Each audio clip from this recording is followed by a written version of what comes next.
ডিপুটো পিন্ধালে ডিপুটো পিন্ধালে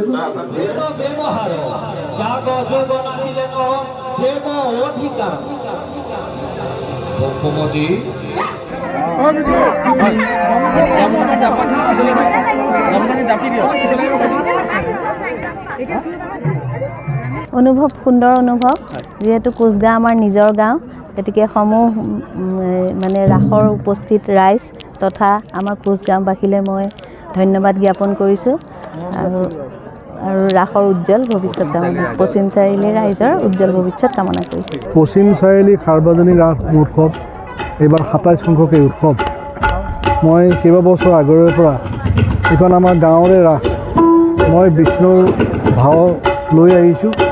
এইবাৰ ৰাইজে মোক অনুৰোধ কৰিলে সেইবাবে অনন্ত শয্যা দি মই বিষ্ণুৰ ভাও আৰু মোৰ শ্ৰীমতী লক্ষীৰ ভাও আৰু মোৰ ল'ৰাই শিৱৰ ভাও লৈছে। মই ৰাস উৎসৱ উপলক্ষে সমূহ ৰাইজক আন্তৰিক শ্ৰদ্ধা আৰু সেৱা জনাইছোঁ।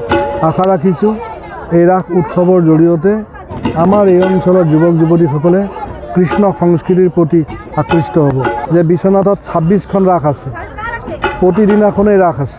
আজিও গৰাকী গাঁৱত ৰাস আছে, আমাৰ কোচগাঁৱত ৰাস আছে, খৰাশিমলুত আছে। মই খৰাশিমলুৰ ৰাস যোৱাকালি গ'লোঁ, দিনৰ ভাগত গৰাকী ৰাসলৈ গ'লোঁ।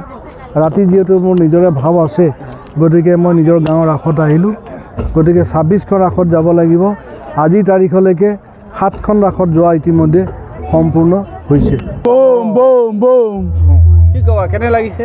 ভালে লাগিছে। গাঁৱৰ আগতে মই গাঁৱৰ ৰাসখনৰ ভাও লৈছিলোঁ, পুতনাও লৈছোঁ, শিৱও লৈছোঁ। এবাৰ পুনৰ শিৱ ভাল লাগিছে।